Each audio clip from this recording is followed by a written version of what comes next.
So you've had a wild journey so far in your short Very career. But interesting. like, how did you start playing football? Because you were a hooper before, like from what I Right. remember. Yeah. So I was a hooper.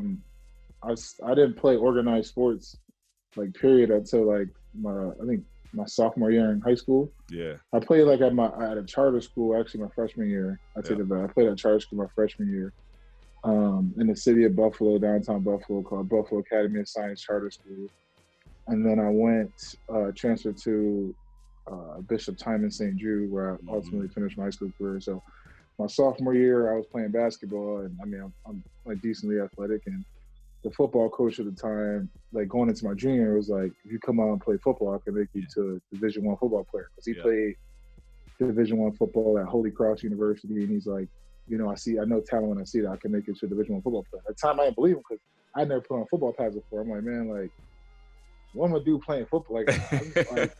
Man, I remember my junior year running down on kickoff. It was cold. I got hit. I'm like, I'm done. Like, I'm not doing this anymore. Like, bro, that sounds like every basketball player.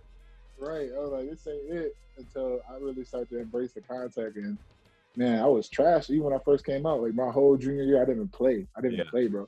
I didn't play till the last 2 games of my junior year, and I started, did decently, and then I came out for my senior year, and then ended up missing half my senior year with a high ankle sprain. I had a real bad high ankle sprain, so I probably played a total of like 9, 10 high school games. Bro, that's wild. No, seriously, yeah. So, man, luckily, but my head coach in high school, his brother-in-law, Greg Meyer.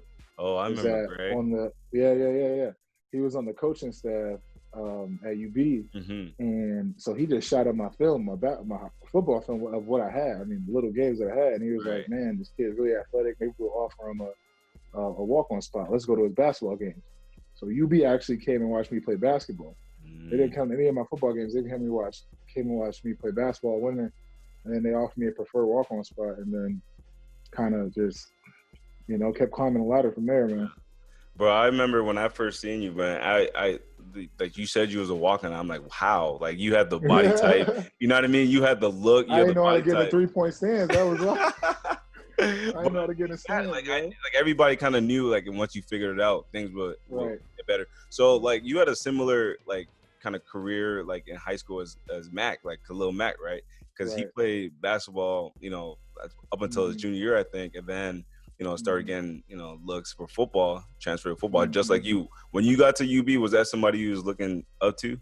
Oh, no doubt. I mean, he's a guy that, I covered my true freshman year. I'm fifth string walk-on DN. He's, superstar his senior year, All-American, go in, kills it at Ohio State, obviously. And, a guy that, but him, even coming to UB before I knew about Khalil, Steve Means. Oh yeah. Those guys, man. He's from the city too. He's from Buffalo, so definitely someone I looked up to. So I mean, someone I try even to this day model my game after as best I can.